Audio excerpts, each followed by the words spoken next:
नमस्कार मित्रांनो, मी विजय कदम आपल्या सर्वांचं एज्युकेटिव्ह इंडियामध्ये स्वागत करत आहे. या ठिकाणी आपल्याला जो 1 फेब्रुवारी 2026ला 26-27चा जो अर्थसंकल्प मांडण्यात आला, या अर्थसंकल्पावरती 100 MCQs अशा प्रकारचे MCQs मी तयार केलेले आहेत की याच्या बाहेरचा तुम्हाला म्हणजे कुठला प्रश्नच अर्थसंकल्पावरती येणार नाही, कारण या MCQsला धरूनच बऱ्यापैकी प्रश्न येतील. सो अर्थसंकल्प खूप इम्पॉर्टंट असतो आणि त्याच्यामधल्या ज्या काही योजना वगैरे असतात, कशावरती जास्त खर्च केलाय वगैरे वगैरे, तर त्या गोष्टी खूप इम्पॉर्टंट असतात आणि प्रत्येक परीक्षेसाठी त्या खूप महत्त्वाच्या असतात. सो त्या आपण काय करायचं या ठिकाणी डिस्कस करायच्या. आणि ही जी काही पीडीएफ वगैरे आहे, ही पीडीएफ तुम्हाला खाली ऍप्लिकेशनची लिंक दिलेली आहे. ऍप्लिकेशनमध्ये जाऊन तुम्ही काय करू शकता, तर त्याच्यामध्ये स्टडी मटेरियलमध्ये जाऊन तुम्ही डाउनलोड करू शकता बघा. ठीक आहे, चला आपण चालू करूया. कुठल्याही प्रकारचा टाइमपास न करता आपण डायरेक्टली आपल्या मुद्द्याला हात घालूया. पहिला प्रश्न जो आहे, या ठिकाणी पहिला प्रश्न काय विचारण्यात आलेला आहे बघा, की अर्थसंकल्प 2026-27 चे मुख्य ध्येय कोणते कोणते आहे. म्हणजे जो आता अर्थसंकल्प मांडण्यात आला त्याचं मुख्य ध्येय काय आहे. एक, लोकानुयन वाढवणे, त्याचबरोबर दुसरं विकसित भारत साध्य करणे, तिसरं वित्तीय तूट वाढवणे, चौथं आयात वाढवणे. आता हे दोन्ही ऑप्शन होऊ शकत नाही. आयात वाढवून काय फायदा आहे का? नाहीये. वित्तीय तूट वाढवून पण काय फायदा नाहीये. हा जो आहे लोकानुयन वाढवणे हा पण नाही. म्हणजे पर्याय क्रमांक सेकंड, विकसित भारत साध्य करणे, या दृष्टिकोनातूनच काय करण्यात आला होता, तर हा अर्थसंकल्प जो आहे या अर्थसंकल्पाचं मुख्य ध्येय ठरवण्यात आलेलं आहे बघा. आता इथं बघितलं तर स्पष्टीकरणामध्ये तेच मेन्शन करण्यात आलेलं आहे की अर्थसंकल्पाचं जे मुख्य ध्येय जे आहे हे 2047 पर्यंत भारताला एक विकसित राष्ट्र बनवणे हा अर्थसंकल्पाचा काय म्हणजे थोडक्यात या अर्थसंकल्पाचा मुख्य संदेश आहे बघा, उद्देश आहे मी म्हणेल. नेक्स्ट क्वेश्चन काय विचारण्यात आलेला आहे बघा, सेकंड क्वेश्चन मी म्हणेल. या सेकंड क्वेश्चन मध्ये काय म्हटलेलं आहे की अर्थसंकल्प जो आहे या अर्थसंकल्प 2026-27 मध्ये कोणत्या त्रिसूत्रीवर भर देण्यात आलेला आहे. कुठल्या प्रकारच्या 3 सूत्रांचा वापर या ठिकाणी करण्यात आलेला आहे. सिंपल आहे. पर्यायामध्ये विकास, महागाई, बेरोजगारी पहिला पर्याय, दुसरा कृती, सुधारणा, लोक म्हणजे ऍक्शन, रिफॉर्म ऑन पीपल, दुसरा आहे, तिसरा कर, कर्ज आणि तूट असेल, आणि चौथा निर्यात, आयात आणि परकीय गुंतवणूक. तर सगळ्यात जास्त जो भर देण्यात आलेला आहे ना याच्यावरती देण्यात आलेला आहे ऍक्शन, रिफॉर्म आणि पीपल. हा काय आहे तर मुख्य त्रिसूत्री जे आहे ना या मुख्य त्रिसूत्रीवरती भर देण्यात आलेला आहे. आता याच्यामध्ये जर तुम्ही बघितलं की ऍक्शन, रिफॉर्म आणि पीपल्स म्हणजेच थोडक्यात लोक, जनता मी म्हणेल, की याच्यामध्ये वक्तृत्वापेक्षा सुधारणा, रिफॉर्म ओव्हर द रिओट्रिक्स असं काय म्हणण्यात आलंय, रिफॉर्म्स ओव्हर द रोटोट्रिक्स असं म्हणण्यात आलेलं आहे. नंतर लोकानुयनपेक्षा लोक म्हणजे पीपल ओव्हर द पॉप्युलरिझम यावर भर द्यायचं. म्हणजे 3 गोष्टी आहेत, ऍक्शन ओव्हर द अँबिव्हॅलन्स, नंतर रिफॉर्म ओव्हर द रेटोरिक्स आणि लोकानुयनपेक्षा लोक म्हणजे पीपल ओव्हर द पॉप्युलरिझम, या तिन्ही गोष्टीवरती काय करायचं आहे भर द्यायचा. म्हणजे कृती, सुधारणा आणि लोक, ऍक्शन, रिफॉर्म आणि पीपल असं म्हणण्यात आलेलं आहे. नेक्स्ट क्वेश्चन काय बघा, अर्थसंकल्पानुसार अपेक्षित जीडीपी वाढीचा दर किती आहे. म्हणजे या वर्षीचा अपेक्षित जीडीपी वाढीचा दर किती देण्यात आलेला आहे. तर पर्यायामध्ये 5%, 6%, 7%, 8% असं देण्यात आलेलं आहे. तर या अर्थसंकल्पामध्ये अपेक्षित जीडीपी वाढीचा दर जो आहे तो 7% आहे बघा. किती टक्के आहे तर 7% देण्यात आलेला आहे. ओके, पर्यायामध्ये तुम्ही बघितला तर जीडीपी, ग्रॉस डोमेस्टिक प्रोडक्ट वाढीचा दर जो आहे तो 7% राहण्याचा अंदाज या अर्थसंकल्पामध्ये देण्यात आलेला आहे बघा. नेक्स्ट क्वेश्चन काय बघा, युवा शक्ती चलित अर्थसंकल्प म्हणजेच युवा शक्ती ड्रिव्हन बजेट याचा अर्थ काय, याचा एक्झॅक्टली अर्थ काय आहे बघा. फक्त शेतीवर भर काय संबंधच येत नाही. युवक केंद्रित विकास, कर वाढवणे, खाजगीकरण करणे, शब्दातच अर्थ आहे युवकांना डोळ्यासमोर ठेवून काय करायचं आहे तर विकास करायचा आहे आणि त्या दृष्टिकोनातूनच अर्थसंकल्प तयार केलाय. म्हणजेच हा जो पर्याय आहे हा पर्याय काय आहे तर याचं योग्य उत्तर येत आहे बघा. ठीक आहे, त्याच्यानंतरचा नेक्स्ट क्वेश्चन मध्ये काय म्हटलेलं आहे बघा. त्याच्या अगोदर इथं युवकांच्या आशा आकांक्षा पूर्ण करण्यासाठी आणि त्यांना समृद्धीचे भागीदार बनवण्यासाठी धोरण आखली गेलेली आहेत या अर्थसंकल्पामध्ये. या अर्थसंकल्पामध्ये काय करण्यात आलं तर युवकांच्या वरती केंद्र विकास जो आहे म्हणजे फोकस जो आहे ना हा युवकांच्या वरती करण्यात आलेला आहे. अर्थसंकल्पात किती कर्तव्य नमूद केलेली आहेत बघा. तुम्ही जर अर्थसंकल्प जर बघितला असेल तर तुम्हाला माहिती आहे एकूण किती कर्तव्य केलेले आहेत. एक केलंय का हो, एक नाहीये, 2 नाहीये, तर 3 कर्तव्य करण्यात आलेले, 3 कर्तव्य नमूद करण्यात आलेले आहेत अर्थसंकल्पामध्ये. ओके, पहिले, दुसरे, तिसरे असे प्रमुख 3 कर्तव्य देण्यात आलेली आहेत. त्याच्यानंतरचा नेक्स्ट क्वेश्चन मध्ये काय म्हटलंय बघा, अर्थसंकल्प 2026-27 मध्ये महागाईबाबत कोणती भूमिका मांडली आहे. या अर्थसंकल्पामध्ये महागाईच्या बाबतीमध्ये कोणती भूमिका मांडल्या? तर उच्च महागाई म्हणजेच हायर इन्फ्लेशन गरजेचं आहे का? नाहीये. हायर इन्फ्लेशन नाहीये. त्याचबरोबर अति महागाई, तर याचा लॉसच होऊ शकतो, देशाचं नुकसानच होईल ना. तर अति महागाई पण नाहीये. नंतर मध्यम महागाई, येस, मॉडरेट इन्फ्लेशन वरती फोकस असेल, म्हणजे विन विन सिच्युएशन ठेवायचं आहे. प्रमाणापेक्षा जास्त पण इन्फ्लेशन नसलं पाहिजे आणि प्रमाणापेक्षा कमी पण नसलं पाहिजे, मध्यम लेवलला पाहिजे, म्हणजेच मध्यम महागाई, मॉडरेट इन्फ्लेशन वरती भर द्यायचा आहे बघा. ओके. अर्थसंकल्पामध्ये अर्थव्यवस्थेत स्थैर्य राखण्यासाठी महागाईचा दर जो आहे तो मॉडरेट लेवलला ठेवणं, हे काय करण्यात आले ते तर इथे सांगण्यात आलेलं आहे. नेक्स्ट बघा, सबका साथ सबका विकास ही संकल्पना कशाशी संबंधित आहे? कशाशी संबंधित आहे सबका साथ सबका विकास? वित्तीय तूट, फायनान्स संदर्भातच नाहीये. एक म्हणजे सर्वसमावेशक विकास, म्हणजेच काय म्हटलं गेलेलं तर सर्वसमावेशक विकास जो आहे हा सबका साथ सबका विकास ही संकल्पना याच्याशी संबंधित आहे बघा. म्हणजे पर्याय क्रमांक बी याचं काय येत आहे तर उत्तर येत आहे. याच्यामध्ये प्रत्येक कुटुंब असेल, समुदाय असेल, त्याचबरोबर प्रदेशाला संसाधनामध्ये समान वाटा मिळवून देणे हा याचा काय आहे तर मुख्य हेतू आहे, मुख्य अर्थ आहे असं म्हटलं गेलेलं आहे बघा. नेक्स्ट, प्रशासकीय सुधारणेसाठी कशाला बळ वाढवणारे साधन म्हटले आहे बघा. म्हणजे प्रशासकीय सुधारणेच्या बाबतीमध्ये कशाला बळ वाढवणारे साधन आहे बघा. सगळ्यांना ते दिसते आता, बऱ्यापैकी बऱ्याच गोष्टी खूप फास्ट होत आहेत बघा. मग अनुदान आहे, एआय आणि आधुनिक तंत्रज्ञान, गुंतवणूक आहे का संरक्षण खर्च असेल. आता प्रशासकीय सुधारणा करायचं आहे, बळ वाढवणारे म्हणजे फोर्स मल्टिप्लायर जर साधन बघितलं असेल की ज्याच्या माध्यमातून पटपट गोष्टी होत असतील तर ते आहे आर्टिफिशियल इंटेलिजन्सी आणि आधुनिक तंत्रज्ञान. म्हणजे पर्याय क्रमांक कुठलं याचं उत्तर येत आहे तर पर्याय क्रमांक सेकंड हे काय आहे तर याचं उत्तर आहे आर्टिफिशियल इंटेलिजन्सी आणि आधुनिक तंत्रज्ञान जे आहे हे प्रशासकीय सुधारणेसाठी बळ वाढवण्याचं काय तर साधन आहे बघा. ठीक आहे. नेक्स्ट क्वेश्चन काय देण्यात आलेलं बघा. इंडिया रिफॉर्म्स एक्सप्रेस मध्ये किती पेक्षा जास्त सुधारणांचा उल्लेख आहे? आता इंडिया रिफॉर्म एक्सप्रेस जो आहे याच्यामध्ये 1, 100, 200, 350, 500, म्हणजे 100, 200, 350, 500.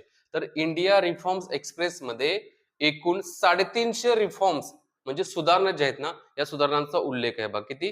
350. गेल्या काही वर्षात बघा काय म्हटलेलं याचं एक्सप्लेनेशन बघा. गेल्या काही वर्षामध्ये, एक मिनिट, हा, गेल्या काही वर्षामध्ये देशात 350हून अधिक संरचनात्मक म्हणजे त्याला आपण रिफॉर्म्स म्हणू बघा. स्ट्रक्चरल पद्धतीचे स्ट्रक्चरल रिफॉर्म जे आहेत ना हे राबवण्यात आलेले आहेत. मराठी शब्द थोडे काय होत आहेत तर बोलताना प्रॉब्लेम येतोय. येणं चुकीचं आहे पण येतोय, शिकलं पाहिजे व्यवस्थित. ठीक आहे. नेक्स्ट क्वेश्चन काय बघा. अर्थसंकल्प 2026-27 मध्ये कोणत्या क्षेत्रातील गुंतवणुकीवर अधिक भर देण्यात आलेला आहे? कुठल्या क्षेत्राच्या गुंतवणुकीवर सगळ्यात जास्त भर देण्यात आलेला आहे अर्थसंकल्प 2026-27 मध्ये? पर्यायामध्ये देण्यात आलेले बघा. सोने आयात वरती भर देणं योग्य आहे का? नाही बाबा, आता सोने आयात करू शकत नाही कारण परिस्थिती एवढी चांगली नाहीये, कारण त्याच्यातून जास्त जो आउटपुट आहे आयात करण्यापेक्षा निर्यात करण्याची ताकद देणं गरजेचं. त्यामुळे हा पर्याय असू शकतो का तर हा पर्याय नाहीये बघा. सार्वजनिक गुंतवणूक, public investment, yes, public investment वरती भर द्यायचा आहे. अर्थसंकल्प 2026-27 मध्ये पब्लिक इन्व्हेस्टमेंट, सार्वजनिक गुंतवणुकीवरती भर द्यायचं आहे असं काय करण्यात आलेलं सांगण्यात आलेलं आहे बघा. पर्याय क्रमांक दुसरा इथं उत्तर येत आहे. काय म्हटलेलं आहे या ठिकाणी बघा. पायाभूत सुविधा आणि विकास कामासाठी सरकारी स्तरावर मोठ्या गुंतवणुकीचा प्रस्ताव आहे बघा. मोठ्या गुंतवणुकीचा या ठिकाणी प्रस्ताव देण्यात आलेला आहे. नेक्स्ट क्वेश्चन काय बघा. किती जुन्या औद्योगिक क्लस्टरचे पुनरुज्जीवन करण्याची योजना आहे बघा. या अर्थसंकल्पामध्ये जे इंडस्ट्रियल क्लस्टर होते ना असे किती होते की त्यांना काय करायचं आहे तर एक पुनर्जीवन द्यायचं, म्हणजे त्याला सुधारणा करायची आहे, त्यांना पुन्हा उभा करायचं असेल तर 100, 150, 200, 250 असे 4 पर्याय देण्यात आलेले आहे.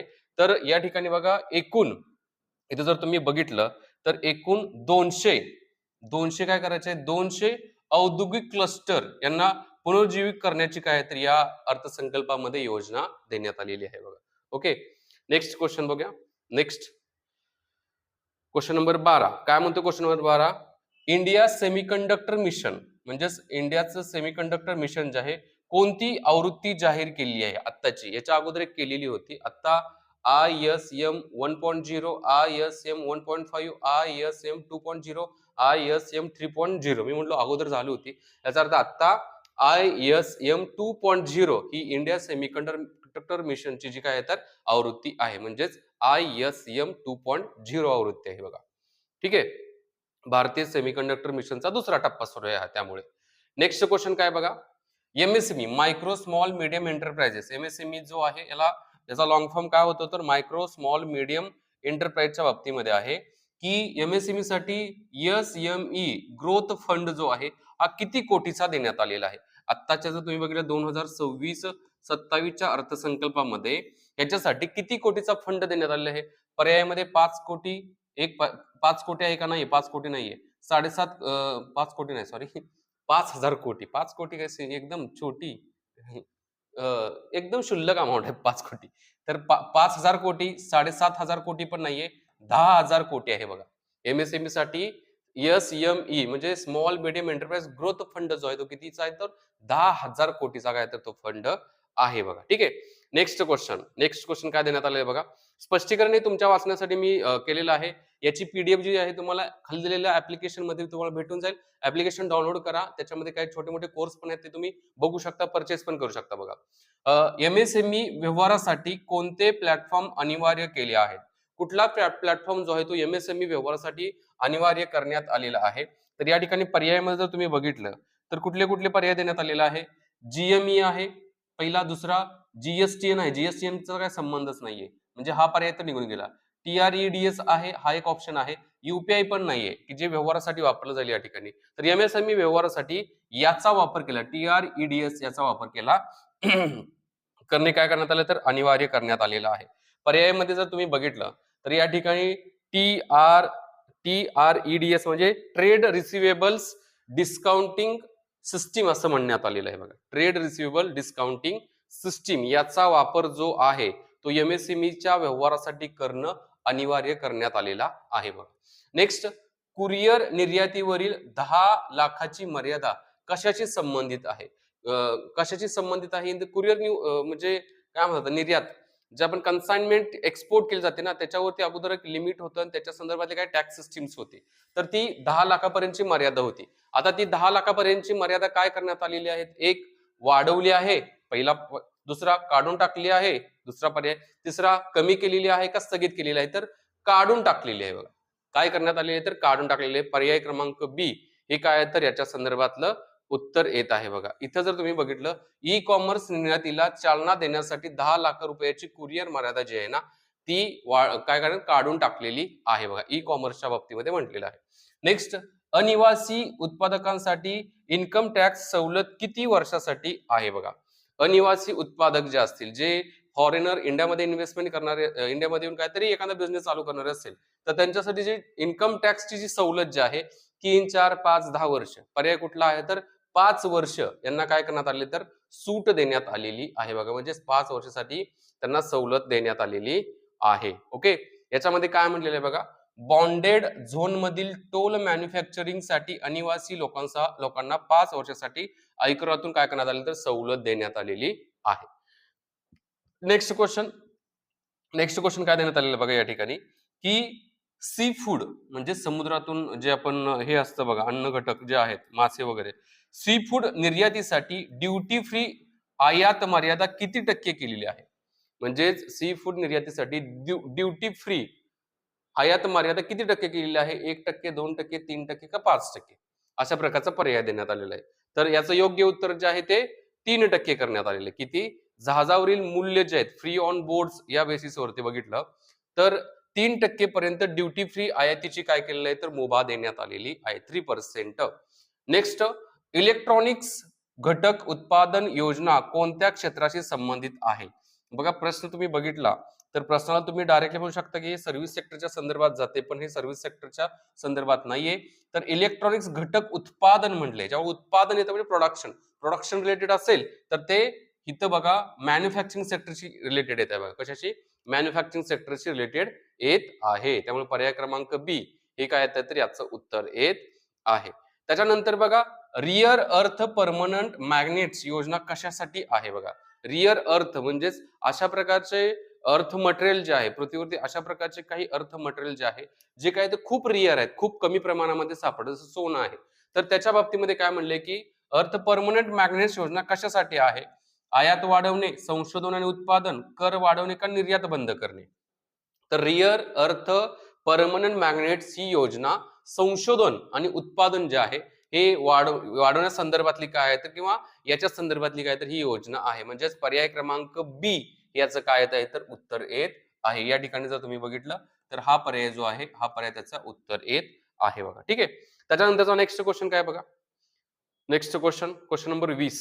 काय म्हटलं गेलेलं आहे क्वेश्चन नंबर 20च्या बाबतीमध्ये की विश्वासार्ह उत्पादनासाठी ट्रस्टेड मॅन्युफॅक्चरर्स कोणती सुविधा दिली आहे. ट्रस्टेड मॅन्युफॅक्चरर्ससाठी कोणती सुविधा देण्यात आलेली आहे. तर या ठिकाणी तुम्ही बघितलं पर्यायामध्ये उच्च कर ही सुविधा. उच्च कर दिल्यानंतर तिथे येईल का कोणतरी. नाही, हा पर्याय नाहीये. विलंबित शुल्क भरणे, डिफर्ड ड्युटी पेमेंट, यस, ही जी आहे ना ही विश्वासार्ह उत्पादनासाठी ट्रस्टेड मॅन्युफॅक्चरर्स साठी केलेली काहीतरी सुविधा देण्यात आलेली आहे बघा. ठीक आहे. पर्याय क्रमांक बी हे काय आहे तर याचं उत्तर येत आहे. ठीक आहे. त्याच्यानंतरचा नेक्स्ट क्वेश्चन काय बघा. Next question, medical values tourism साठी किती हब्स प्रस्तावित आहेत. मेडिकल व्हॅल्यूज टुरिझम आहे या टुरिझम साठी एकूण किती हे म्हणजे काय आहे तर हब्स प्रस्तावित आहेत. 3, 4, 5, 6 किती आहे त्याच्यामध्ये तर याचं योग्य उत्तर जे आहे ना ते 5 आहे बघा. किती 5 याचे काय आहे तर योग्य उत्तर आहे. तर 5 एवढे मेडिकल व्हॅल्यूज टुरिझम साठी 5 हब जे आहेत हे प्रस्तावित या बजेटमध्ये करण्यात आलेले आहेत. पर्याय क्रमांक सी हे काय तर याचं उत्तर येत आहे. परदेशी रुग्णांना भारतात उपचारासाठी आकर्षित करण्यासाठी 5 केंद्रे म्हणजे उभारली जाणार आहेत बघा. म्हणजे इंडियामध्ये मेडिकल टुरिझम खूप मोठ्या प्रमाणामध्ये आहे. परकीय देशातून लोक जास्त येतात वेगळ्या प्रकारचे जे उपचार करण्याच्या दृष्टिकोनातून ऍज आयुर्वेदिक बेसिसवरती पण खूप येतात. सो त्याला प्रोत्साहित करण्यासाठी हे जे आहेत ना 5 हब उभा केले जाणार आहेत बघा. नेक्स्ट क्वेश्चन काय देण्यात आलाय बघा. नेक्स्ट क्वेश्चन जो आहे तो किती मल्टी स्किल्ड केअर गिव्हर्स ना प्रशिक्षण दिले जाणार आहे. Multi skilled care givers English मध्ये बघितलं तर मल्टी स्किल्ड केअर काळजी घेणारा गिव्हर्स हे जे आहे ना यांना प्रशिक्षण दिले जाणार आहे. तर कितीला 1 लाख, 1.25 लाख, 1.5 लाख का 2 लाख. तर 1.5 लाख जणांना किती 1.5 लाख जणांना मल्टी स्किल्ड केअर गिव्हर्सना एक प्रशिक्षण दिलं जाणार आहे. सेवा क्षेत्रात कौशल्य वाढवण्यासाठी 1.5 लाख जणांना ज्या व्यक्ती जे आहेत ना केअर गिव्हर्स आहेत त्यांना प्रशिक्षण दिलं जाणार आहे बघा. ठीक आहे. त्याच्यानंतरचा नेक्स्ट क्वेश्चन काय बघा. नेक्स्ट क्वेश्चन आहे एव्हीजीसी. एव्हीजीसीचा लॉंग फॉर्म काय आपण बघूया उत्तरामध्ये. एव्हीजीसी कंटेंट क्रिएटर लॅब्स किती शाळांमध्ये स्थापन केल्या जाणार आहेत. कंटेंट क्रिएटर लॅब्स जे असतील ना या भारतामध्ये किती शाळांच्या मध्ये स्थापन केल्या जाणार आहेत. 5,000 शाळा नाहीये, 10,000 शाळा नाहीये, तर 15,000 शाळांच्या साठी एव्हीजीएस कंटेंट क्रिएटर लॅब्स जे आहेत म्हणजे अॅनिमेशनच्या बाबतीमध्ये असेल, व्हिज्युअल ग्राफिक्सच्या बाबतीमध्ये असेल, हे जे अॅनिमेशन व्हिज्युअल ग्राफिक्स वगैरे आहे ना याच्या बाबतीमध्ये असेल तर 15,000 शाळांना या संदर्भात काय केलं जाणार आहे तर एक प्रकारचे लॅब्स ओपन केला जाणार आहेत, उभारल्या जाणार आहेत बघा. काय पर्यायामध्ये म्हटलेलं आहे animation, visual effects, gaming, comics. AVGC animation, visual effects, gaming and comics साठी 15,000 शाळांच्या मध्ये लॅब जे आहेत ना लॅब उभारल्या जाणार आहेत बघा. त्याच्यानंतर खेलो इंडिया मिशन कोणत्या क्षेत्राशी संबंधित आहे. हा प्रश्न आहे, सोपा प्रश्न आहे. बी क्रीडा क्षेत्राशी संबंधित आहे बघा. कशाशी. क्रीडा क्षेत्राशी खेलो इंडिया मिशन हे संबंधित आहे. हा एक प्रश्न बघा की काय म्हटलेलं आहे की किती युनिव्हर्सिटी टाउनशिप प्रस्तावित आहे. या बजेटच्या अंतर्गत किती युनिव्हर्सिटी टाउनशिप प्रस्तावित आहे. 3, 4, 5, 6 किती आहेत बघा. तर याचं उत्तर आहे 5 ह्याच्या युनिव्हर्सिटी टाउनशिप जे आहेत ना हे आता प्रस्तावित आहेत बघा. शैक्षणिक वसाहत याला युनिव्हर्सिटी टाउनशिप असं म्हणण्यात आलेलं आहे.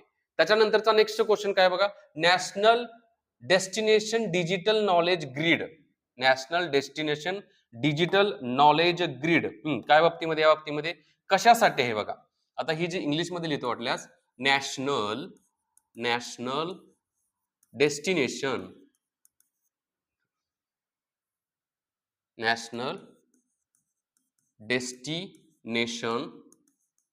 पुढे काय म्हटलेलं आहे digital knowledge grid. Okay okay, हा ठीक आहे. तर कशाशी संबंधित आहे? ही कर डेटाच्या बाबतीमध्ये आहे. दुसरा पर्यटन दस्तऐवजीकरण म्हणजेच टुरिझम डॉक्युमेंटेशन, दुसरा. तिसरा जनगणना आणि चार बँकिंग.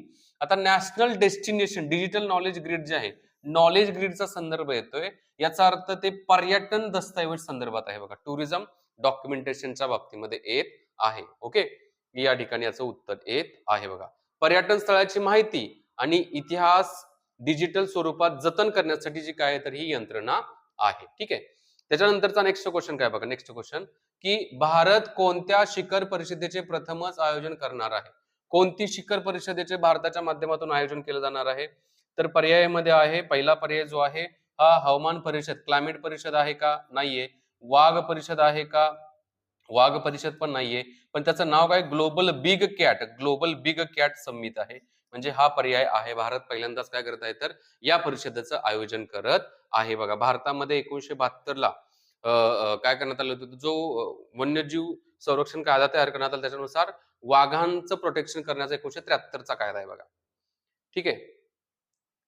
त्याच्यानंतरचा नेक्स्ट क्वेश्चन, आयटी सेवा साठी सेफ हार्बर मार्जिन किती टक्के आहे? आता आयटी सेवासाठी बघा, सेफ असं हार्बर मार्जिन जे आहे हे किती टक्के आहे? 10%, 12.5%, 15.5% का 18% आहे? तर या ठिकाणी आयटी क्षेत्रासाठी जे सेफ हार्बर मार्जिन जे आहे ते 15.5% आहे बघा, 15.5% आहे. म्हणजे इथं जर आपण एक्सप्लेनेशन मध्ये बघितलं तर माहिती तंत्रज्ञान, इन्फॉर्मेशन टेक्नॉलॉजी. आता इन्फॉर्मेशन टेक्नॉलॉजीच्या बाबतीमध्ये की आयटी इन्फॉर्मेशन टेक्नॉलॉजी सेवा पुरवण्यासाठी कंपन्यांसाठी 15.5% इतक्या नफ्याचा मार्जिन निश्चित केलेला आहे बघा. म्हणजे यांचा मार्जिन पण फिक्स ठेवलेला आहे, 15.5% आहे. म्हणजे 100 रुपये जर असेल त्यातले 15 रुपये यांचं काय असणार आहे तर प्रॉफिट मार्जिन असणार आहे असं सांगण्यात आलेलं आहे बघा. नंतर परदेशी क्लाउड सेवा कंपन्यांसाठी टॅक्स हॉलिडे किती पर्यंत असेल आहे असं म्हणण्यात आलेलं आहे. परदेशी क्लाउड सेवा कंपन्यांसाठी टॅक्स हॉलिडे हा 2030, 2035, 2040, 2047. आता आपल्या देशाचं टार्गेट आहे की 100 वर्षामध्ये चांगल्या प्रकारे येणाऱ्या 100 वर्षामध्ये भारत एक मोठी मजबूत अर्थव्यवस्था झाली पाहिजे.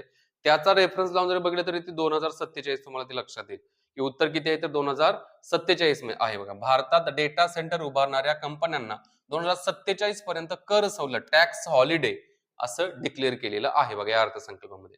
नेक्स्ट क्वेश्चन जो आहे तो बुद्धिस्ट सर्किटच्या बाबतीमध्ये आहे. काय म्हटलेलं आहे बघा की बुद्धिस्ट सर्किट जे आहे, ही बुद्धिस्ट सर्किट कोणत्या भागात विकसित केले जाणार आहेत बघा. भारतामध्ये बुद्धिस्ट सर्किट हे कोणत्या भागात विकसित केलं जाणार आहे? पश्चिम भारत म्हणजे आपल्या इकडचा भाग, याच्यामध्ये नाही. मध्य भारत या भागात पण नाहीये. दक्षिण भारतात ऑलरेडी काही ठिकाणी आहेत. तर नॉर्थ ईस्टचा जो भारत आहे या भागामध्ये बुद्धिस्ट सर्किट जे आहे हे बुद्धिस्ट सर्किट या भागामध्ये विकसित केलं जाणार आहे बघा. पर्याय क्रमांक सी याचं काय तर उत्तर येत आहे. त्याच्यानंतर नेक्स्ट क्वेश्चन, किती जलाशय आणि अमृत सरोवरांचा विकास केला जाईल? या अर्थसंकल्पामध्ये खालीलपैकी किती जलाशय आणि अमृत सरोवरचा विकास केला जाईल? पर्यायामध्ये या ठिकाणी जर तुम्ही बघितलं तर पहिला पर्याय जो आहे तो 200, 300, 400 आणि 500 असं देण्यात आलेलं आहे. तर या ठिकाणी तुम्ही बघितलं तर 500 इथं उत्तर कुठलं आहे तर 500 जलाशय आणि अमृत सरोवरचा विकास काय केला जाईल तर या ठिकाणी केला जाईल असं या अर्थसंकल्पात म्हणलेलं आहे बघा. त्याच्यानंतरचा नेक्स्ट क्वेश्चन बघा. नेक्स्ट क्वेश्चन काय आहे की मासेमारी मूल्य साखळी कोणत्या भागात मजबूत केली जाणार आहे असं म्हणण्यात आलेलं आहे. मासेमारी मूल्य साखळी कोणत्या भागात मजबूत केली जाणार आहे? मला एक सिंपल तुम्ही जर लॉजिक लावलं तर मासेमारी मूल्य साखळी फक्त अंतर्गत भाग असा म्हणू शकतो का? नाहीये. ज्या भागामध्ये मासे भरपूर प्रमाणात मिळतात तो कुठला असतो? तो डोंगराळ, वाळवंटी नाहीये, डोंगराळ नाहीये, तर हा कुठला आहे तर किनारपट्टीचा जो भाग आहे. म्हणजेच मासेमारी मूल्य साखळी ही किनारपट्टीच्या भागामध्ये काय केलं जाईल तर मजबूत केली जाईल असं म्हटलं गेलेलं आहे बघा. ठीक आहे. त्याच्यानंतरचा नेक्स्ट क्वेश्चन जो आहे तो भारत विस्तार. भारत विस्तार कशाशी संबंधित आहे? संरक्षण, एआय आधारित कृषी, अवकाश का बँकिंग? म्हणजेच भारत विस्तार कशा संदर्भात आहे या सगळ्यामध्ये तर एआयच्या आधारावरती कृषी म्हणजे कृषी सेवा करणं असेल, एआय बेस्ड ऍग्रिकल्चर याच्या संदर्भात काय तर भारत विस्तार आहे. म्हणजे याचं जर तुम्ही उत्तर बघितलं तर उत्तर कोणतं येत आहे या ठिकाणी तर उत्तर क्रमांक हे बी हे भारत विस्तार याच्याशी संबंधित येत आहे बघा. त्याच्यानंतरचा नेक्स्ट क्वेश्चन बघा. नेक्स्ट क्वेश्चन आता याच्यामध्ये एक्सप्लेनेशन मध्ये पण काय दिलंय की visual intelligence for sustainable transformation and agriculture reform. विस्तारचा लॉंग फॉर्म आहे. काय विस्तारचा लॉंग फॉर्म येतोय? हा लॉंग फॉर्म पण विचारतील तुम्हाला परीक्षामध्ये की विस्तारचा लॉंग फॉर्म काय आहे? Visual intelligence for sustainable transformation of agriculture reforms असं म्हणण्यात आले विस्ताराचा लॉंग फॉर्म, जो शेतीला आधुनिक पद्धतीने केले जाईल, शेतीमध्ये अधिक आधुनिक प्रणाली ही केली जाईल, तयार केली जाईल बघा. नंतर इन्फ्रास्ट्रक्चर रिस्क गॅरंटी फंडचा उद्देश काय आहे? इन्फ्रास्ट्रक्चर रिस्क गॅरंटी फंडचा उद्देश काय आहे? पूर्ण हमी, अंशतः क्रेडिट हमी, अनुदान देणे, देणगी देणे. तर इन्फ्रास्ट्रक्चर रिस्क गॅरंटी फंडचा जो मुख्य उद्देश जो आहे तो पार्शली क्रेडिट गॅरंटी आहे बघा. काय तर पार्शली क्रेडिट गॅरंटी ही काय आहे तर याचा मुख्य उद्देश हा देण्यात आलेला आहे बघा. ठीक आहे, म्हणजे कर्ज देणाऱ्या बँकांना पायाभूत प्रकल्पामध्ये अंशतः सुरक्षितता मिळवण्यासाठी काय केलं जातं तर हा निधी दिला जातो बघा. नेक्स्ट क्वेश्चन बघा. नवीन डेडिकेटेड फ्रंट कॉरिडोर कोणाला जोडला आहे बघा. आता याच्यामध्ये तुम्ही बघितलं तर पर्यायामध्ये दिल्ली मुंबई हा एक पर्याय आहे पण हा पर्याय नाहीये याचं उत्तर.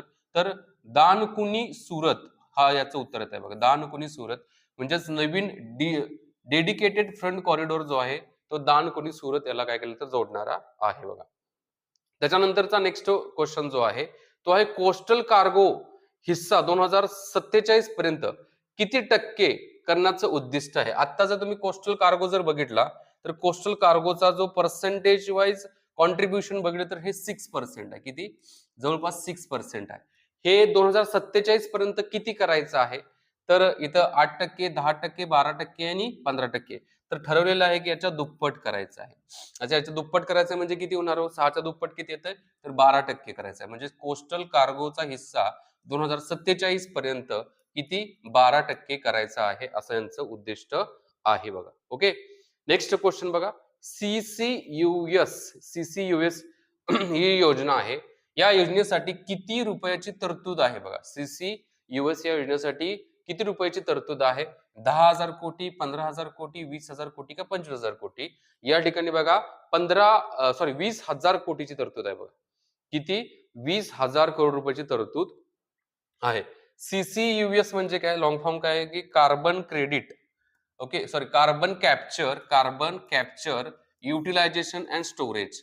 कार्बनला धरायचं, त्याला वापरायचं आणि त्याला स्टोरेज करून ठेवायचं. म्हणजे धरलंय आपण, आपल्याला जेवढा पाहिजे तरी वापरायचा आणि एक्स्ट्रा असेल तर तो स्टोरेज करून द्यायचा. त्यालाच सीसीयूएस असं म्हटलं गेलेलं आहे. आणि याच्यासाठी जो खर्च असेल तो किती असेल तर 20,000 करोड रुपयाचा असेल असं म्हणण्यात आलेलं बघा. नेक्स्ट, लिथियम आयन सेल्स साठी BCD सवलत कशासाठी आहे बघा. कशासाठी देण्यात आलेली आहे तर इलेक्ट्रिकल व्हेकलच्या बॅटरीसाठी देण्यात आलेली बघा. इलेक्ट्रिकल व्हेकलच्या बाबतीत लिथियम आयनच्या बॅटरीज मोस्टली त्याच्यासाठी यूज केल्या जातात बघा. ठीक आहे, पर्याय क्रमांक 1 हे त्याचं काय आहे तर उत्तर येत आहे. नेक्स्ट क्वेश्चन काय बघा. अणुऊर्जा प्रकल्पासाठी, अणुऊर्जा प्रकल्प जो राहतो ना त्याच्यासाठी बीसीडी सवलत किती पर्यंत वाढवली गेलेली आहे बघा. अणुऊर्जा प्रकल्पासाठी बीसीडी सवलत किती पर्यंत वाढवलेली आहे? 2030, 2032, 2035 का 2040? तर मला असं वाटतंय की हे 2035 पर्यंत वाढवण्यात आलेलं आहे. आय थिंक 2035च आहे. हो, 2035. अणुऊर्जा प्रकल्पासाठी लागणाऱ्या वस्तूंवरील सीमा शुल्क सवलत 2035 पर्यंत वाढवण्यात आलेली आहे. ठीक आहे, नेक्स्ट क्वेश्चन बघा. सोडियम अँटीमॉनेट वरील सवलत कोणत्या उद्योगासाठी आहे? सोडियम अँटीमॉनेट मोस्टली बघा जे सोलार ग्लास वगैरे राहतात ना त्याच्यासाठी हे यूज केलं जातं सोडियम अँटीमॉनेट जे आहे ते. सो पर्याय कुठला आहे तर सोलार ग्लास जे आहे हे काय तर याचं योग्य उत्तर येत आहे बघा. नंतर 16व्या वित्त आयोगासाठी बघा काय म्हणले प्रश्न या ठिकाणी काय दिलेला आहे की 16वा जो वित्त आयोग जो आहे या 16व्या वित्त आयोगासाठी व्हर्टिकल डिव्होल्युशन जे आहे हे किती टक्केचं आहे? व्हर्टिकल डिव्होल्युशन जे आहे राज्यांना जो फंड डिस्ट्रीब्यूट केला जातो त्याचं व्हर्टिकल डिव्होल्युशन किती टक्के आहे? तर ते 40%, 41, 42, 45. तर 41% आहे. किती टक्के आहे तर व्हर्टिकल डिव्होल्युशन 16व्या वित्त आयोगाचं किती आहे तर 41% आहे. 16व्या वित्त आयोगासाठी कलम किती नंबरचं कलम वित्त आयोगाच्या बाबतीमध्ये आहे तर 280 नंबरचं कलम आहे. आता 16व्या वित्त आयोगाचे अध्यक्ष कोण आहे तर अरविंद अरविंद पानघडी आहे काय तर आता 16व्या वित्त आयोगाचे अध्यक्ष आहेत बघा. ठीक आहे. नेक्स्ट पुढे जाऊ बघा. पुढे काय म्हणण्यात आलेलं आहे बघा. बीई म्हणजे काय? बीई म्हणजे बजेट इस्टिमेशन म्हटलं जातं. बीई 2026-27 मध्ये वित्तीय तूट याला फिस्कल डेफिसिट म्हटलं जातं. बी प्युअर अशी इकॉनॉमिक टर्म येते बघा. तर ही फिस्कल डेफिसिट किती टक्केची आहे असं म्हणण्यात आलेलं आहे आत्ताची 2026-27 साठी. 4.5%, 4.4, 4.3, 4 म्हणण्यात आलेलं आहे. मागच्या वर्षी जर तुम्ही बघितलं तर 2025-26 ला बीई जो होता म्हणजेच फिस्कल डेफिसिट जो होता तो 4.4%चा होता. आता 2026-27 ला तो 4.3% करण्यात आलेला आहे. म्हणजे टक्केवारी त्याचं काय तर एक्सपेक्टेशन आहे. म्हणजेच पर्याय क्रमांक सी हे काय तर याचं योग्य उत्तर येत आहे बघा. त्याच्यानंतर नेक्स्ट प्रश्न काय बघा. या ठिकाणी डेट टू जीडीपी म्हणजेच डेट म्हणजे काय? कर्ज. कर्जाचा आणि जीडीपीचा जर रेशो बघितला तर 2030 पर्यंतचं लक्ष्य किती आहे? आता जर तुम्ही बघितलं म्हणजे या मागच्या वर्षीच्या 2025-26 बघितलं तर जवळपास 55.6 एवढा काय तर यांचा रेशो येत आहे बघा. किती? 55.6 एवढा डेट टू जीडीपीचा रेशो आहे.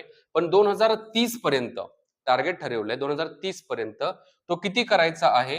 तर हा या लेवलला म्हणजे जवळपास 50 प्लस मायनस 1 म्हणजे थोडक्यात मी सांगेल की 49 आणि 51 या दोघांच्या मध्ये काय करायचं आहे तर डेट टू जीडीपीचा रेशो ठेवायचा आहे बघा. ठीक आहे. नेक्स्ट क्वेश्चन काय बघा. फ्युचर एक मिनिट. फ्युचर व्यवहारावर एसटीटी किती टक्के करण्यात आला आहे? आता हे शेअर मार्केटच्या संदर्भात आहे. जे ट्रेडिंग केलं जातं ना ट्रेडिंग मध्ये जे ह्याचे जे आहेत म्हणजे डेरिव्हेटिव्ह म्हणजे ट्रेडिंग केलं जातं. डेरिव्हेटिव्ह ट्रेडिंग जे राहतं ना डेरिव्हेटिव्ह. आता डेरिव्हेटिव्ह ट्रेडिंग जे आहे तुम्ही जर ट्रेडिंग करत तुम्हाला माहिती आहे 3 राहतात बघा. एक फ्युचर 2 राहतात फ्युचर आणि ऑप्शन आहे बघा. तर याच्यामध्ये जे फ्युचर आहे या फ्युचर मध्ये जे ट्रेडिंग केलं जातं याच्यावरती जो हा टॅक्स जो आहे एसटीटी जो टॅक्स लावला जातो तो टॅक्स किती टक्के करण्यात आले असं म्हणण्यात आलं. थोडक्यात तो टॅक्स वाढवलेला आहे. किती टक्क्याने वाढवलाय? 0.02%, 0.03%, 0.05%, 0.1 तर 0.05% आहे बघा. किती? 0.05% करण्यात आलेला आहे असं इथं सांगितलं. सिक्युरिटी ट्रान्झॅक्शन टॅक्स त्याला म्हटलं गेलं. एसटीटी म्हणजे सिक्युरिटी ट्रान्झॅक्शन टॅक्स. तसाच ऑप्शन प्रीमियमवर एसटीटी किती टक्के करण्यात आलेला आहे? तर 0.1, 0.125, 0.15, 0.2. तर आता जो ह्याच्यावरती ऑप्शन ट्रेडिंग वरती सिक्युरिटी ट्रान्झॅक्शन टॅक्स जो आहे तोही वाढवण्यात आलेला आहे. 0.15% करण्यात आलेला आहे. शेअर बाजारातील ऑप्शन ट्रेडिंगवरील हा कर जो आहे तो हा कर पण वाढवलाय बरं का. ठीक आहे. नेक्स्ट क्वेश्चन बघा. 1000 कोटीपेक्षा जास्त म्युनिसिपल बॉन्ड विक्रीवर किती प्रोत्साहन म्हणजे इन्सेंटिव्ह मिळेल? समजा 1000 कोटी जे आहे एवढे म्युनिसिपल बॉन्ड जर विकले गेले तर त्याच्यावरती 10% इन्सेंटिव्ह मिळणार. कुठल्या ह्याच्यावरती 10% मिळणार आहे? जर 10%च्या आसपास येत असेल 1000च्या 10% किती येत आहे हो? 100 करोड रुपये असणार आहेत बघा. म्युनिसिपल बॉन्डवरील इन्सेंटिव्ह जो असेल ना तो 100 कोटीचा असेल. ओके. नेक्स्ट क्वेश्चन काय बघा. पीएफसी आणि आरईसी संदर्भात काय प्रस्तावित आहे? पीएफसी ना आरईसी जे आहे ना या गव्हर्नमेंटच्या 2 कंपन्या आहेत बघा. ओके. आता ह्याच्यामध्ये जर बघितलं तर ही पीएफसी म्हणजे power finance corporation company. REC म्हणजे रुरल इलेक्ट्रिफिकेशन कॉर्पोरेशन म्हटलं गेलेलं आहे. तर याच्या संदर्भात काय प्रस्ताव आहे? निर्गुंतवणूक, पुनर्रचना, विलिनीकरण आणि बंद करणे. बंद करणे तर पर्याय नाहीये कारण स्टॉक चांगले आहेत ते पण. त्याचबरोबर निर्गुंतवणूक हा ऑप्शन अजून तरी नाहीये. पुनर्रचना करायचा, रिस्ट्रक्चरिंग करायचं याचं. पीएफसी ह्याचं रुरल इलेक्ट्रिफिकेशनचं काय करायचं आहे त्या कॉर्पोरेशनचं पुनर्रचना करायचं आहे याच्यावरती फोकस करण्यात आलेला आहे बघा. ठीक आहे. Next question. भारतीय मासेमारी जहाजाने परदेशी बंदरावर उतरवलेला मासा काय मानला जाईल? याला आयात म्हणतात, तस्करी म्हणतात, निर्यात म्हणतात का कर म्हणतात? सिंपल आहे. आपल्या भारतातून परकीय देशात काय जात असेल तर निर्यात म्हटलं जातं. एक्सपोर्ट. ओके. सोप्पा प्रश्न मी विचारला या ठिकाणी बघा. ओके. सगळंच अवघड दिलं तर थोडा प्रॉब्लेम होतो. मॅट सवलत कोणासाठी प्रस्तावित आहे बघा. मॅट एमएटी मॅट सवलत कोणासाठीच प्रस्तावित आहे? देशांतर्गत कंपन्या, स्टार्टअप्स असतील, अनिवासी भारतीय असतील आणि शेतकरी असेल. तर मॅट जे आहे हे सवलत जे आहे ते अनिवासी यांच्यासाठी आहे. प्रिझम्पटिव्ह टॅक्स भरणारे जे असतात ना त्यांच्यासाठी आहे बघा. मॅट सवलत त्यांच्यासाठी आहे. आता मिनिमम अल्टरनेटिव्ह टॅक्स मॅटचा लॉंग फॉर्म काय येतो बघा.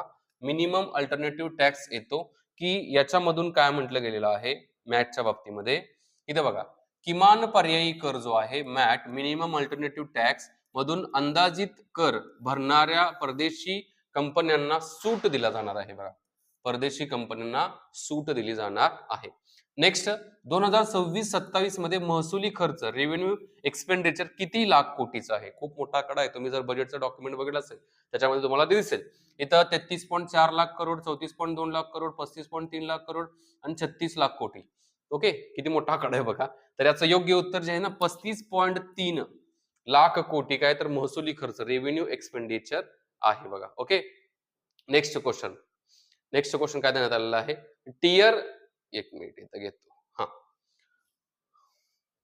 काय म्हटलेलं आहे प्रश्नामध्ये बघा, की टियर सेकंड आणि टियर थर्ड एईओ साठी ड्युटी डेफरल शुल्क लांबणीवर टाकणे कालावधी किती दिवसापर्यंतचा आहे बघा.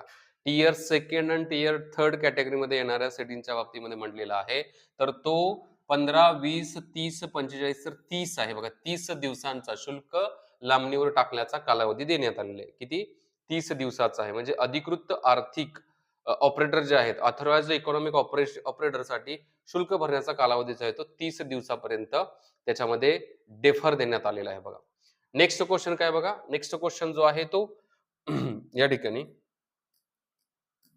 काय म्हटलेलं आहे? ऍडव्हान्स रुलिंगची वैधता सीमा शुल्कासाठी म्हणजेच कस्टमसाठी किती वर्ष करण्यात आलेली आहे बघा. ऍडव्हान्स रुलिंगची जी वैधता जी आहे सीमा शुल्कासाठी कस्टमसाठी किती वर्षासाठी करण्यात आलेली आहे? 2, 3, 4, 5. ओके, आता हा पण थोडा फॅक्च्युअल क्वेश्चन येत आहे. आय थिंक याचं उत्तर 3 वर्ष आहे. किती? सॉरी 5 वर्ष आहे बघा, मी पण फसते थोडं. किती? 5 वर्ष देण्यात आलेला आहे. आगाऊ कर निर्यात जे आहे ऍडव्हान्स रुलिंग वैधता 5 वर्षाची आहे बघा. त्याच्यानंतरचा नेक्स्ट क्वेश्चन काय देण्यात आलाय बघा. नेक्स्ट क्वेश्चन याच्या संदर्भातला की बाबांनो ट्रस्टेड इम्पोर्टर म्हणण्यात आले म्हणजे विश्वासार्थ आयातदार साठी कोणती प्रक्रिया स्वयंचलित होणार आहे? कुठली होणार आहे हो? GST filing, bill of entry, IT assessment, audit. तर याच्यामध्ये ट्रस्टेड इम्पोर्टर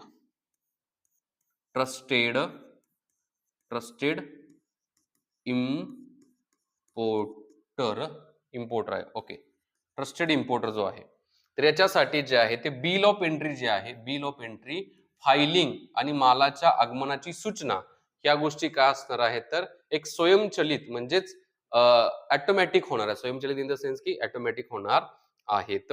नेक्स्ट क्वेश्चन काय देण्यात आलेलं आहे बघा, की सीमा शुल्क कस्टम वेअर हाऊसिंग आराखडा कसा रूपांतरित केला जाणार आहे? कसा केला जाणार आहे तर कोठार ऑपरेटर म्हणजे त्याला काय म्हणजे वेअर हाऊस ऑपरेटर सेंट्रिक केला जाणार आहे. वेअर हाऊस ऑपरेटर सेंट्रिक केला जाणार आहे. ठीक आहे, नेक्स्ट क्वेश्चन जो आहे हा पण खूप इम्पॉर्टंट आहे, माहिती असं बघा.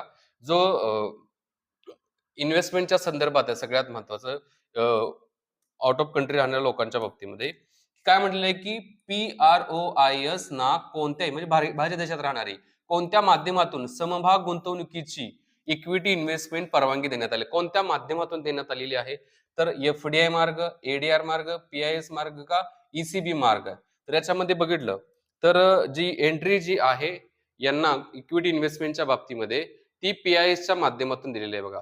कशाच्या माध्यमातून? PIS म्हणजे काय? पोर्टफोलिओ इन्व्हेस्टमेंट सिस्टीम असं म्हटलं जातं.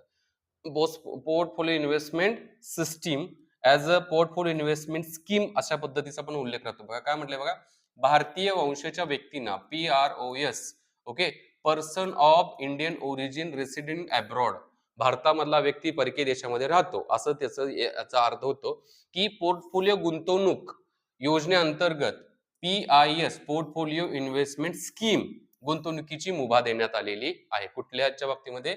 याच्या संदर्भात आहे बघा. कशाच्या? याच्या बाबतीमध्ये. नेक्स्ट क्वेश्चन काय बघा, परदेशी सहलीचं पॅकेज, ओव्हरसीज टूर पॅकेज विक्रीवरील TCS किती टक्के करण्यात आलेला आहे?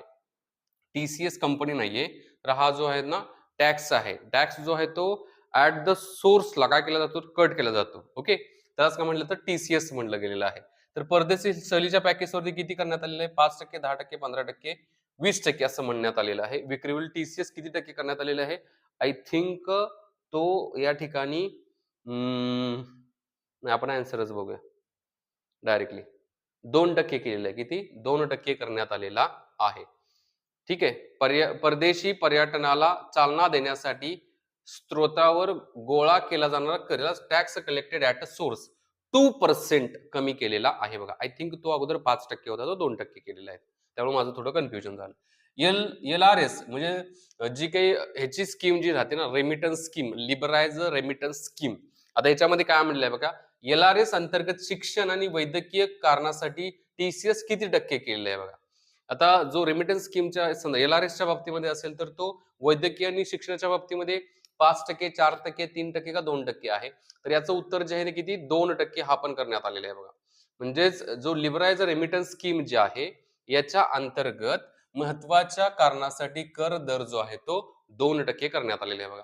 नंतर लहान करदात्यांसाठी कमी किंवा 0 TDS प्रमाणपत्र कसे मिळते?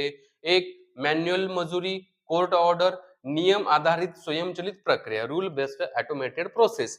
या आधारावरती काय मिळते? तर लहान करदात्यांसाठी काय मिळते? हे TDS प्रमाणपत्र मिळत असतं बघा. त्याच्यानंतरचा नेक्स्ट क्वेश्चन काय बघा. नेक्स्ट क्वेश्चन या ठिकाणी बघा, कर विवरण पत्रे म्हणजेच आपण टॅक्स रिटर्न भरतो ITR दुरुस्त करण्याची अंतिम तारीख कोणती करण्यात आली आहे? दुरुस्त करण्याची जी अंतिम तारीख जी आहे ती कोणती करण्यात आलेली आहे? तर पर्यायामध्ये दिलेला आहे 31 डिसेंबर, दुसरा 31 जानेवारी, तिसरा 31 मार्च, चौथा 31 एप्रिल नाही 30 एप्रिल आहे. हा पर्याय नाही, हा पर्याय नाही, तर हा पर्याय आहे 31 मार्च पर्यंत जो IT रिटर्न्स भरतात ना त्याच्या बाबतीमध्ये अंतिम तारीख ही देण्यात आलेली आहे बघा. ठीक आहे. त्याच्यानंतरचा नेक्स्ट क्वेश्चन काय बघा, 60 नंबरचा क्वेश्चन, सॉरी. अनिवासी व्यक्तीकडून स्थावर मालमत्ता खरेदीवर TDS कोणाच्या पॅनने भरायचा असतो? तर उत्तरामध्ये जो तिथला राहणारा रेसिडेंट बायर जो आहे त्याच्या नावाने भरा असतो. पर्याय क्रमांक C याचं काय तर उत्तर येत आहे बघा. नेक्स्ट क्वेश्चन काय बघा, केअर इकोसिस्टीम अंतर्गत किती केअर गिव्हर्सचे प्रशिक्षण प्रस्तावित आहे बघा. आता पण ते क्वेश्चन बघितला होता, या क्वेश्चनला थोडं वेगळ्या पद्धतीने इथे सांगण्यात आलेलं आहे. तर आपण बघितलं किती?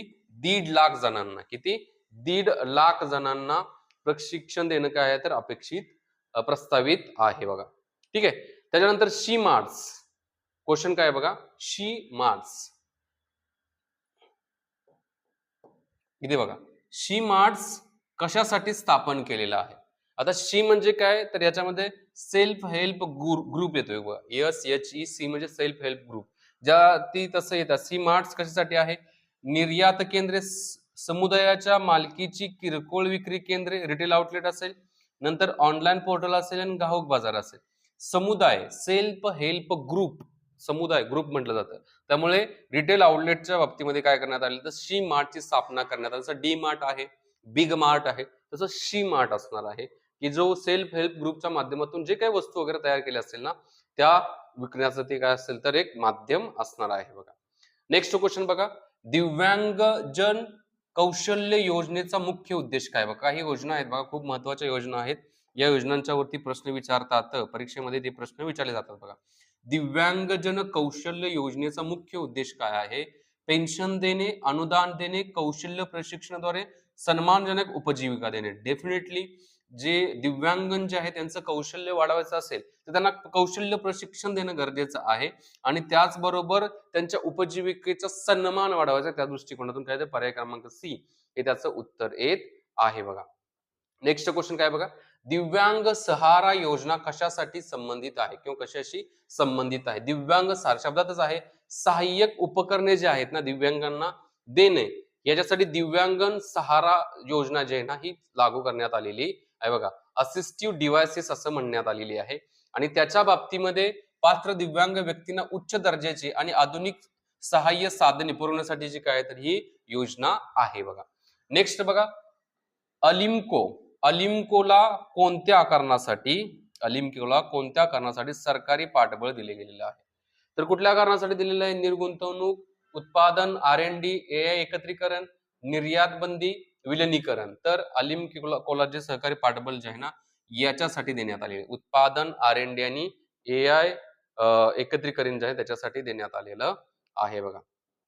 काय म्हटलेलं आहे बघा, कृत्रिम अवयव निर्मिती महामंडळ, त्याला अलिम्को म्हटलं जातं. आर्टिफिशियल लिम्ब जे आहेत, लिम्ब म्हणजे वेगवेगळे पार्ट्स राहतात ना, त्याच्या याच्या बाबतीमध्ये मॅन्युफॅक्चरिंग केलं जातं. मॅन्युफॅक्चरिंग कॉर्पोरेशन म्हणण्यात आलं. मॅन्युफॅक्चरिंग कॉर्पोरेशन जे आहे याचं संशोधन आणि विकास R&D रिसर्च अँड डेव्हलपमेंट वाढवण्यासाठी मदत केली जाईल याच्यासाठी ते आहे बघा.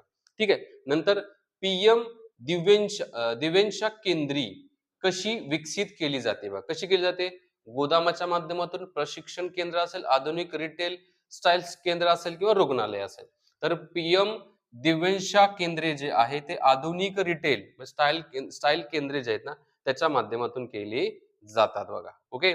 नेक्स्ट क्वेश्चन बघा. नेक्स्ट क्वेश्चन जो आहे तो एकच मिनिट. निम्हान्स निम्हान्स 2.0 हे कुठे विकसित केलेलं आहे? हे कुठे विकसित किंवा कुठे स्थापन केलेलं आहे? मुंबई, दिल्ली, बेंगळुरू आणि पर्याय शेवटचा कुठला आहे? एकच मिनिट. मुंबई, दिल्ली आणि हैदराबाद पर्याय या ठिकाणी देण्यात आलेले. निम्हान्स 2 कुठे स्थापन केलेलं आहे? तर हे स्थापन केलेलं आहे बेंगळुरू या ठिकाणी बघा. कुठे केलेलं आहे? तर बेंगळुरू या ठिकाणी याची स्थापना करण्यात आलेली आहे बघा. काय म्हटले बघा, राष्ट्रीय मानसिक आरोग्य आणि मज्जा संस्था असं म्हणण्यात आलं. NIMHANS national institute of mental health and neuroscience असं इथं म्हणण्यात आलेलं आहे. ठीक आहे. नेक्स्ट, राष्ट्रीय मानसिक आरोग्य संस्थेचे आधुनिकीकरण कुठे प्रस्तावित आहे?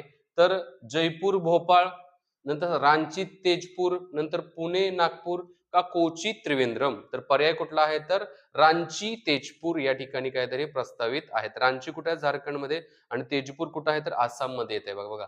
रांची झारखंडमध्ये, तेजपूर आसाममध्ये येत आहे. नंतर emergency and trauma care centre कुठे उभारले जाणार आहे बघा. एक, प्राथमिक आरोग्य केंद्र, तालुका रुग्णालय, जिल्हा रुग्णालय, खाजगी रुग्णालय.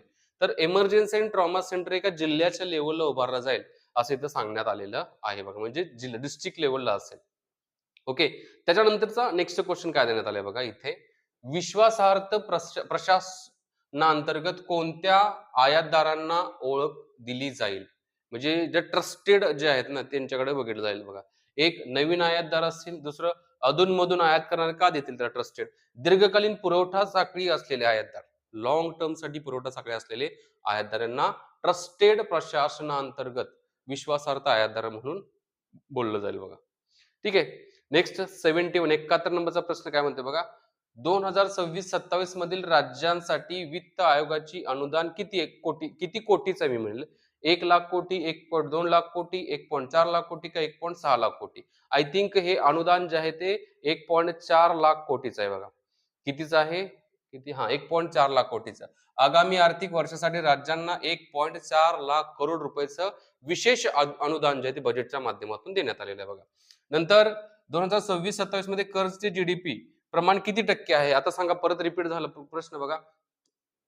किती टक्के अंदाजित आहे आत्ताच्या घडीला? रिपीट नाही झाला, मी त्याचं उत्तर दिलं होतं मगाशी बघा. 56.1, 55.6, 54, 52.5 आहे बघा. तर 2026-27 मध्ये किती आहे? तर 55.6 आहे. मागच्या म्हणजे आता किती आहे? तर 55.6. 2025-26 ला किती? 56.1 होतं. म्हणजे आत्ताचं उत्तर कुठल्या? पर्याय क्रमांक बी हे काय आहे? तर याचं उत्तर येत आहे बघा. 55.6 आहे. ठीक आहे. त्याच्यानंतरचा नेक्स्ट क्वेश्चन काय बघा, रुपया येतो कुठून? कुठून रुपया येतो? येतो कुठून रुपया? तर कुठून रुपया येतो या ठिकाणी? सांगा बरं. सर्वाधिक वाटा कशाचा आहे? कशातनं सगळ्यात जास्त वाटा आहे बघा? सीमा शुल्क, आयकर, कॉर्पोरेट टॅक्स, राज्यांना करातील हिस्साचे म्हणजे state shares of the tax, सगळ्यात जास्त करांचा शेअरचा हिस्सा जो राज्यांचा आहे ना तिथून जास्त रुपया येत असतो. याचा अर्थ पर्याय क्रमांक डी आहे याचं उत्तर. याच्यामधूनच जास्तीत जास्त काय होत असतं? तर कराचा हिस्सा आहे, मग टॅक्स गोळा होत असतो राज्यांच्याकडून. रुपया जातो कुठं? म्हणजे सर्वाधिक खर्च कशामध्ये होतो रुपया? एक, संरक्षणावरती, दुसरा व्याज भरणे, तिसरा प्रमुख अनुदाने, चौथा शिक्षण. सगळ्यात जास्त रुपयाचा खर्च जो आहे तो व्याज भरण्यावरतीच होतो. म्हणजे इंटरेस्ट पेमेंटवरती सगळ्यात जास्त रुपयाचा खर्च होत असतो बघा. त्याच्यानंतर 2026-27 मध्ये प्रभावी भांडवली खर्च, इफेक्टिव्ह कॅपिटल एक्सपेंडिचर किती लाख कोटीच होतं बघा? 2026-27 मध्ये जो भांडवली खर्च किती लाख कोटीचं आहे असं म्हणण्यात आलेलं आहे. 14, 15.5, 17.1, 18.1, 18.5, तर आय थिंक 17.1 आहे बघा. किती? 17.1 आहे. म्हणजेच इथं आपण वाचू या ठिकाणी की एकूण पायाभूत विकासासाठी होणारा खर्च 17.1 लाख कोटी रुपयाचा प्रस्तावित आहे बघा.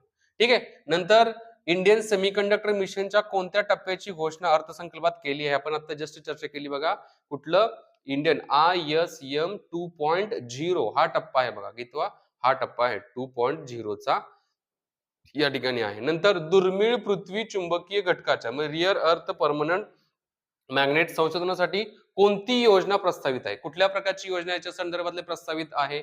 तर ती आहे दुर्मिळ पृथ्वी कायमस्वरूपी चुंबकासाठी योजना म्हणजे स्कीम फॉर द रिअर अर्थ परमनंट मॅग्नेट, म्हणजे पर्याय क्रमांक सी याचं काय आहे तर उत्तर येत आहे बघा. ठीक आहे. नेक्स्ट क्वेश्चन काय बघा. देशात किती डेडिकेटेड केमिकल पार्क्स उभारले जाणार आहेत बघा. किती डेडिकेटेड केमिकल पार्क्स उभारले जाणार आहेत? तर 3 उत्तर आहे बघा याचं. किती? तर 3 केमिकल पार्क्स उभारले जाणार आहेत. पार्क किती आहे तर 3 केमिकल पार्क्स असणार आहेत बघा. Next question. बायोफार्म शक्ती उपकरणांतर्गत काय स्थापन केले जाणार आहे? काय केलेलं आहे?